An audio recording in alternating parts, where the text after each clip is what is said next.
is Jadi Solarawa, and this is Solar Roundtable Africa, brought to you by Olon. And today I have a super important person in the studio with me, someone that, like I've known for a minute, right? Since kind of like my career in this whole renewable energy space started years ago, almost about a decade now, I think. And so it's very exciting for me to be talking to the special guest, and I'm going to introduce her to you in a minute. Her name is Ifeoma Malo, and Ife is the founder of Clean Tech Hub Nigeria, and they operate out of Abuja. And Ife is graciously in the studio here with us today. Hi, Ife. Hi, Jade. Thank you for having me here. It's very exciting to talk to you. Like, I'm super excited to talk to you because, like I said, when I first started my career, you were one of the first people that I got to meet in the ecosystem. So it's exciting that you're here and we're going to have a chat today. Yeah. Looking forward. Awesome. So I'm talking to Ife today. We're in the renewable energy space, clean energy space, everything that, within that space. But we're not talking technical because we want this to be interesting to the layman on the streets, right? And part of what I've found is it's kind of like a very niche space, renewable energy, clean energy space within Nigeria, maybe Africa. And so we kind of want to break it down for the average Joe out there. And so I want to talk to you more about the impact of your work as opposed to the work itself. Does that make sense? Makes sense. Not the technicalities of it, but, the impact of your work. So I think the best place for us to start from is, what is your why for the work that you do? What is that thing that drives you outside of money, which there isn't any? People think there's a lot of money though, but yeah. Exactly. So what's that why? Why do you wake up and why did you choose this path? No, so that's a very good question. I think my coming into the energy space was more around the broader energy space, was more around opportunities. I used to work for a super minister in Nigeria who was the Minister of the Economy and Finance. And at the time, Nigeria was privatizing its power assets. And I was part of the legal team in the ministry that would look at all of those deals that were happening. We were selling our generation assets and our distribution assets, and also trying to toggle around what we would do with transmission. And so I saw the whole gamut of the opportunities there, that this was now going to be a privatized sector, and thought it was a smart move to move from the Ministry of Finance to the Ministry of Power. But when I got into power and I saw the magnitude of the problems, I just knew that what we had as those assets were never going to electrify Nigeria. So that was the first thing, the first realization for me that, we have this massive problem that isn't just going to be solved by privatization. Then for me, it was what then, And it was around the same time that the Chibok girl thing happened. So we were also dealing with the fact that there were people who were kidnapped in a very remote part of the country that had zero electricity. There you go. And in those places like Chibok, you'd be shocked, Jade, that the further out of the cities you travel, you see how rural Nigeria is. Yeah. So it's very easy for those of us in Lagos and Abuja to just assume that everywhere. Yes. And even we don't have 24-hour powers. That's the point.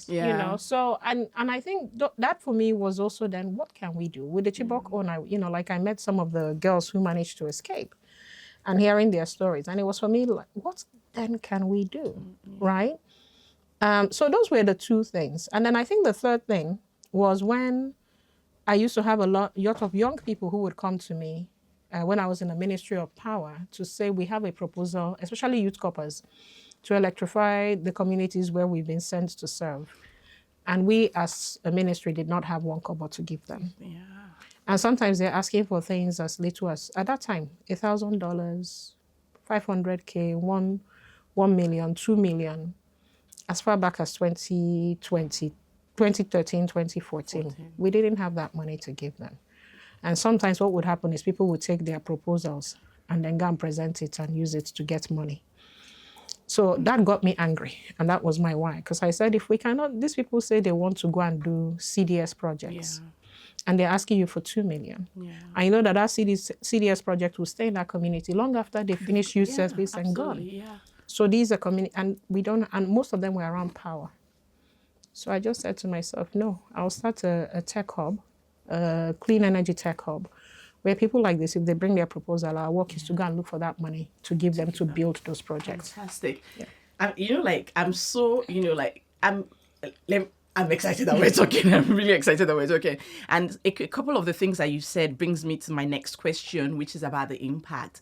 And, you talked about the chipbook girls. I'm not saying that if the community was powered, what happened wouldn't have happened. But then it helps, to be able to at least see who's coming and who's, that kind of thing. And then you also talked about, just having, core members that, want to do good in the communities that they're in and everything. So that brings me to impact. Like I said, I don't want this to be technical. Real people, real stories. Can you tell us 1, 2 of some of the impact, that the work that you've done? Any story that stands out to you in terms of, how people's lives have been changed from the work that you do? Please share. So we were working with one of Olon's other partner, and they're building a mini grid in Niger State. Okay. And part of what we do with mini grid developers is we go into those communities with them, we help them with things like demand simulation, customer enumeration, sometimes geotagging the homes in those communities.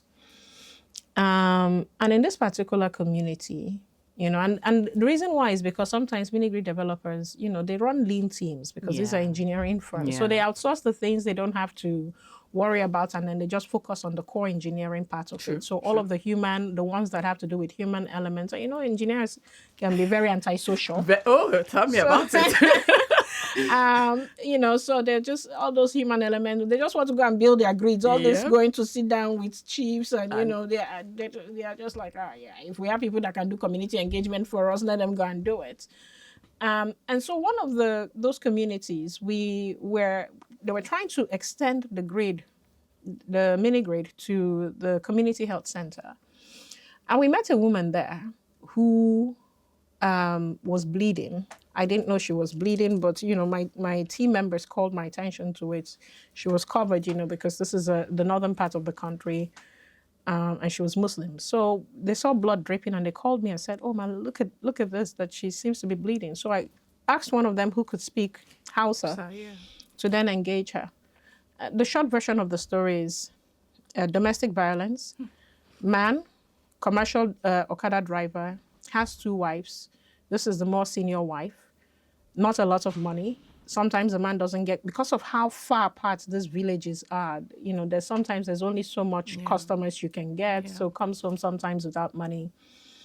And so kids were dropped out of school because they couldn't pay. I think it was the 12 naira that they were supposed to pay for school fees. That's how bad it was. And so when he comes back home and there's no food and everything, she, being the more senior wife and vocal wife, she bears the brunt of it. She confronts him to say, what are we going to eat? And then he pounces on her. So the doctors, we got her treatment that day, and we paid for her treatment.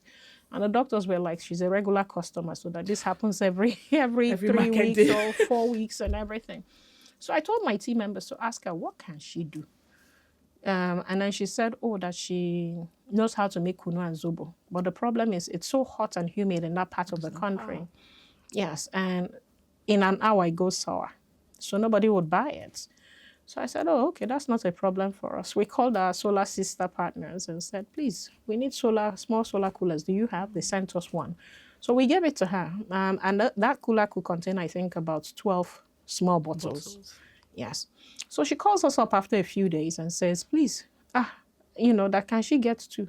We're like, okay, what happened? She says, that when she started using this one that day, that she sold out, so that she had to make like 3 batches. 3 batches, Yeah, that day. Anyway, so we gave her, then she calls us 3 weeks later and says she wants 7. We're like, at this point, it cannot be dashed. Yes. So let us properly structure this. Yeah, because these things are costly, they are pricey. So we entered into an agreement with her about her paying to own them. And so she had to remit the money over time. I think for that 7, she paid off maybe in about 6 months. And then she wanted 14 more. And so, I mean, she's a woman leader now in her community. Oh my The husband goodness. sold the motorcycle and invested in their business. So it became so all the beating and everything stopped. Yeah. You know, in local parlance, money stops And nonsense. it stops nonsense. So I mean, the woman has, the kids went back to school. They were able to pay that 12 naira or 15 naira, whatever it was she was saying was the school fees at the time. And you see, that's the power of using renewable energy to change lives, to change communities, to change families. Because this woman had gone to being a recipient of aid in hospitals. So she would always wait for their free clinics and everything. To now being a woman leader, an employer of labor, someone who's able to send her kids to school. And, there's now family cohesion. And honestly, this is what it's about at the end of the day. And, this is one of the reasons why, for this podcast, I didn't want us to make it technical. I wanted us to talk about the real impact of the human work. stories. Exactly, the human stories, because at the end of the day, long, short, tall, that's where it ends. Yeah. It's the lives that you're changing, and I feel like those are the stories that need to be told, and that's what needs to be shared. And, so moving from that, we're talking about, you're talking about this cooler, you're talking about, also, but I've also realized that the average Nigerian has no clue when you talk about clean energy, when you talk about renewable energy. I think maybe people will say, oh, I know solar panels. Solar, yeah. But outside of solar panels, what does it even, what is clean energy? So if you can break it down in the way that, the average Joe would understand, what are we talking about when we talk about clean energy or renewable or all of that space? Yeah, I think it's a good thing. For me, it's a good thing that Nigerians now know about solar and know about solar a lot more than they did 10 years ago when we met. Sure. Like if you're traveling around the country by road, you see how solarized people have solar on their roof. So to the extent that what people know about clean energy is solar, I'm happy because there's now been that awareness and everything that we've been doing. Yeah, you guys have been in the trenches with us trying to push this narrative. It has worked. Where it becomes tricky is that there is all of this other, and we're not done yet. The country is not electrified, right? But there's newer and better renewable energy systems that we haven't quite gotten our head around. We have wave energy and geothermal, which has to do with water, right? We have biomass and biogas. People are making gasifier. We even have solar generators now. Wow. Yes, and some of them locally produced, locally assembled. I just told you about the solar mini cooler. People know about solar freezers and solar fridges, solar ACs, solar water heaters. But all of the other types of renewable energy technology, wind, geothermal, biogas, biomass, mini hydros, not so much awareness. And I think that that's the work that we have to do to let people know that there are other types of technologies that we can invest in. And then there are legal and policy frameworks that are also underpinning them. I think there's been a big push also for hydrogen in Nigeria. The only problem we have with that is the way it's been structured is hydrogen for export. We also want hydrogen for local and domestic use and infrastructure use. So there are all of these other technologies that are coming in. The question is, how are we going to harness it? I was literally going to be like, so that hydrogen, for instance, how does it benefit the average person? Yeah. In what way would it change lives if we? So that's the big thing. I mean, all of the conversations around hydrogen in Nigeria so far has been around exporting it. And, there's been a lot of models I've seen that show that it can be a sort of comparative export commodity like oil and gas and can earn us more revenue. But I also want us to think about how we can use, if we have them, why can't we have hydrogen for the use of our cars? Exactly. Right? Because they are cleaner fuels and that they can also put people to jobs. The economic advantages of Nigerians being able to utilize those things here. And so one of the things that we're trying to push for is for the hydrogen policy that is in Nigeria. Yes, please, we want exports. We want foreign income coming from that export. But we want infrastructure here also for for domestic use, for domestic refinement of those hydrogen usage. The hydrogen cars are a big thing, now. So when you talk about the new electric mobility cars and everything, hydrogen power cars are really something, especially in Europe. I've seen one or two in Nigeria, and I've always wondered, how do they power it? Yeah. So one of the person I know who has it says that he has to import the hydrogen. So you have to go out and import your for only 2 cars that I've seen so far. So it's not as if they can go to a filling station and buy. So we definitely need the infrastructure here. There's a lot that needs to be done. Yeah. So that brings me to a question that I have. On a daily basis, right, how can the average person contribute to the clean revolution? What are I think let's play a little game called this or that. So instead of a fuel powered generator, what's the alternative? Instead of using coal to cook, what's the alternative in the clean space? Yeah. Instead of this, what is this? So we could do that for like maybe 5 things that the average person can pick up and say, okay, yeah, I like this game. So I think let's even do clean cooking. Yeah. I think, we now have clean cook stoves, lots of clean cook stoves in Nigeria, but they are not mainstream. Part of I'm sorry, that would replace what, like using kerosene stove. Okay. Yes. And that's because, it's actually around behavioral change. A lot of people are used to what they are used to. Yeah. It's when people want us to stop using firewood, to stop cooking our party jollof rice. We're Nigerians. Let's not go there. The people will be offended with that party jollof rice business. Like, how can you tell us not to use firewood to cook firewood? How are we going to get the smoky? The smoky, that flavor and everything. But I think it's also partly because we found ways around that. But I think it's also partly because a lot of these things new technologies that you're trying to use for the 99%, it's new for them. Yeah. And it's strange to them. And that's where the work is. For the 1%, of course, people who have money are going to go and buy flashy hydrogen cars. Yeah. And they're buying it both, for its utility value, but also it's a class status. So try telling somebody who's a keke driver or a motorcycle rider that he needs to go and buy a hydrogen fuel, even if he could afford it.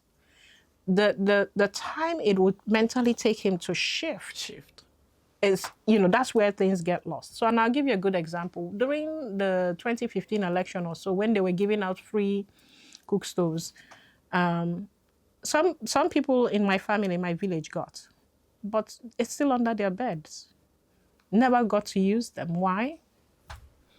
Nobody actually actively taught them how to use them and what the benefits are. So they never stopped using their kerosene stoves.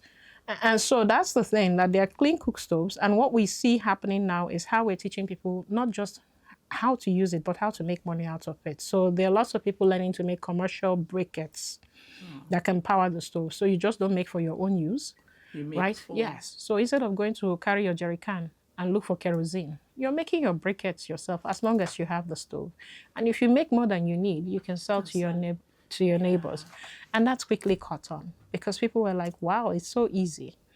And then the other thing people didn't realize about the clean cook stoves was that it cooks faster than the ordinary kerosene stove. So everywhere we've gone with those people who do clean cook stoves, we said, we bring a bag of beans and we say, okay, we're going to divide this into 2. And cook it on the kerosene stove and then cook it on the clean cook and it's the same bag. So we don't bring 2 different bags before they will say, this beans cooks bag, faster. This one is a different species. The same bag, you pour half here, you pour half here, and you cook it. And every time we do this experiment, it's almost as if a light bulb goes off.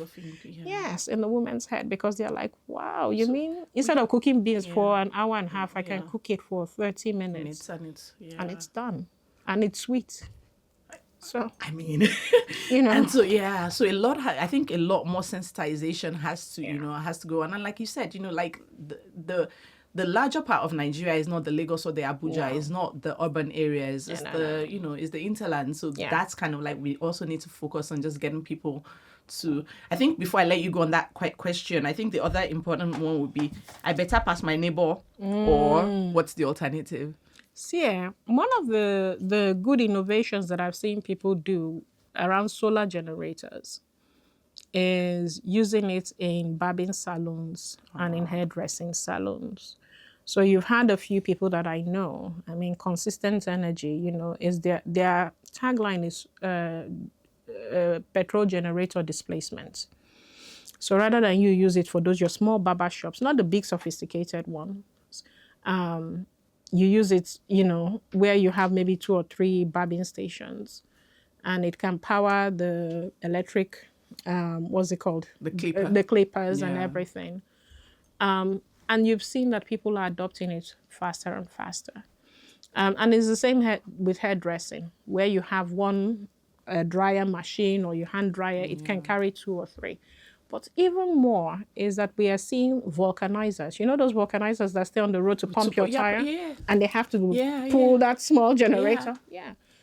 Instead of them spending time servicing that generator, people are now going to them and saying, can we take your generator and give you this solar generator?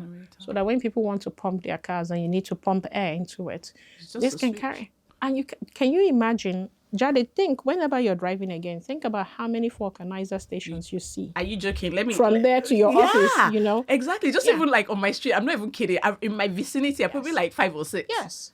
So, and that's the scale of the market for solar generators. So if you think about it that way, you think about the opportunity, you think about the amount of pollution that are being reduced, you think about the amount of work, because when a vulcanizer doesn't have money for diesel and you come to him, and you say you want to pump your tire, he'll wave his hand and say, no, I don't have. Go to the next one.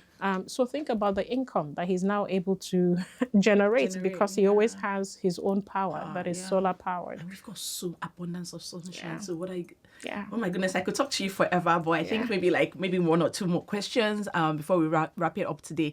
So I know, a lot of what has come up from this conversation has been the importance of education and just how much we need to talk about these things and reiterate it to the right people. I know one of the things that Clean Tech Hub was doing and has done in the past is the Energy Access Boot Camp for students. So tell us a bit about that, because it's something that I'm very interested in as well personally, because I'm thinking to myself, all of us remember some of the nonsense that we learned in school that we don't, that is completely useless in our lives now, that kind of thing. So I feel like it's important to have the conversations in those institutions of learning, right? And you never know, it could change the trajectory of someone's life. It could be the difference between coming out of school and saying, I'm clueless as to what I want to do, to choosing a path in something that also has social impact. So tell us a bit about that and what the plans are for it in the future. So this is why I love Olon, because you guys have been Olon. No, we do. I mean, and I've always been very public about it. In fact, somebody was saying that I'm Olon's best PR, and I'm like, I'll take it. Thank you. I'll take it as well, because every time we've had difficult ideas, Olon is one of the few institutions that have backed us. Other people are not so open to what they call risky ideas. And Olon has been front and center there. And I say this because of the boot camp. From 2018, when we started that, we realized that there is a big shift to this green economy, this, emerging renewable energy economy. But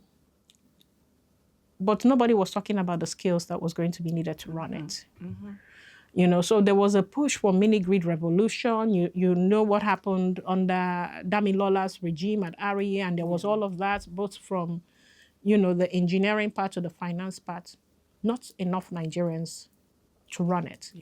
And so if we're going to be a part of this energy transition, where are the skills going to come from? And so when we came to Olon in 2018, that's how far back we came to you guys and said, listen, we have to go around Nigerian universities, talking to them about this sector, how to build skills in this sector, how to gain knowledge in this sector. You guys were about the only one out of the 3 or 4 other organizations who could have funded this that did. And then we went around the country, particularly doing this campaign. So we went to universities, worked with College of Engineering, Department of Engineering, colleges of science to say, here is the opportunity. Can we do 3-day boot camp with your students? And those halls were filled with 1,500 people, 2,000 students. who wanted to come and know and learn. And it wasn't even just the engineering parts, because sometimes we'll go and say, a renewable energy company, a mini grid company needs a receptionist. Yep. It's soft skills as well. Yeah. Needs, accountants. Needs marketer. Needs everything. Needs human resources. So rather than you people waiting for the big companies that have all, please start with this. You're looking for job. These are jobs. Yeah, but you also have to know about the sector to even want to apply in it. Because when people look at, it's a renewable energy engineering it feels so technical. It looks so out of, absolutely. So we were not just talking, the first day would be for the engineers. The second day would be for the sciences, social sciences. And then the third day would be for every other person, even people that are in arts. And that's when we started talking to people about, do you know you can do things around digital media to sell renewable energy products, to talk about. So we were doing this as far back as 2018, in partnership with Olon.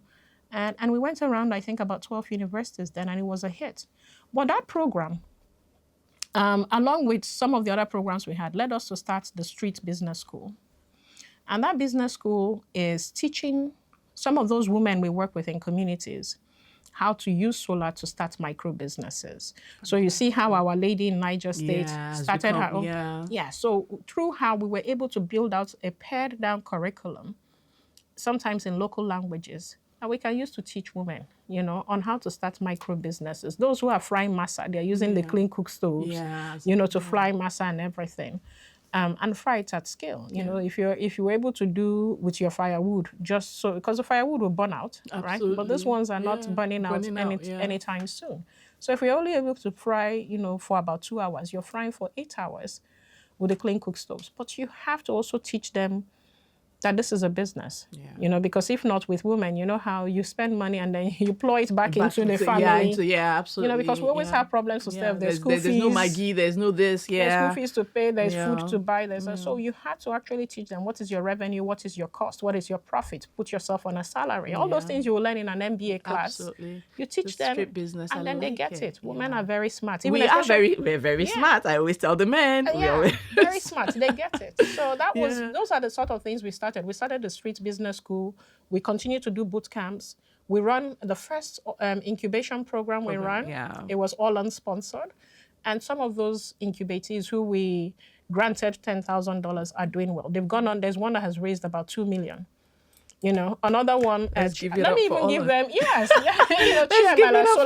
Yes, she's gone on. She's doing great things. I've seen her raise 100 and something thousand USD here. We're always able to write recommendations for them. And they're forever grateful. Whenever they come back and give testimonials, we're like, thank you. And thank you all on, because you guys, and you don't know how many lives you're changing. Absolutely. And it's interesting that you say this for two reasons. It's literally one of the reasons that I love the job that I do at Olon. And secondly, is also because when I came into the space, I had zero background in renewable energy. But me, I'm just Nobody crazy. would know it. Me, I'm just crazy. I applied for jobs even when, I'm one of those daring ones. I'm like, waiting, they happen. What's the worst that can happen? They will not give me the job, but at least, And so that's just to say to the young people out there that, just take a chance. Just bet on yourself. Take a chance, because at the end of the day, look, nobody in the space has two heads, right? You work, you learn, and then you grow as you move on. Like, it's been so fantastic talking to you. And as we wrap up, just what's next for Ife? Like, if your work, I'm so inspired by you today, because the work that you do is making a difference. So what's next for you as a person, and what's next for Clean Tech as we wrap this up? I think the biggest 5-year plan we have now is to build out our solar-powered recycling plant. And it's going to be recycling plastics, but also used lead-acid batteries. So we've acquired the land, about 3 hectares, and we're now trying to raise money to build out. So that's the next big challenge for us. And it's an audacious goal, because it's not something I've ever done before. We've never had to raise money before, but now I'm having to have financial discussions. And if we're able to do it successfully in the next 3 years, we'll replicate another one in the Southeast. Fantastic. Yeah. That is something. I'm always like, I knew we're going to have a good conversation today. And I'm so glad that we had this because, you're always going for the next thing. And I'm so excited for you for this. It's one of the big things that we're looking at Olon as well, is the fact that as we contribute to the solution, we also have to contribute to the solution that the problem that the solution is bringing. Exactly. Yeah. So it's definitely something that, that is definitely in the cards for us somewhere along the line as well. But Ify, thank you so much for taking the time to join us all the way from Abuja. Yes. Very excited to have you on the podcast today. And I hope that we can continue to have more interesting conversations and just generally make everyone understand that, look, it's not rocket science in this ecosystem, right? It's something for all of us. And the more we understand it, the better it is for everybody in the long run. Yeah. Well, thank you so much for joining us today. It's great talking to you. Thank you. Yeah. Hey everyone, thank you so much for joining us on this episode of Solar Roundtable Africa, brought to you by Jadi Solarawa, supported by Olon. And yeah, that's what we have for you today. But I mean, this conversation has been exciting, and I'm sure that you know that we have even more exciting episodes coming. So don't forget to join us same time every week. Cheers.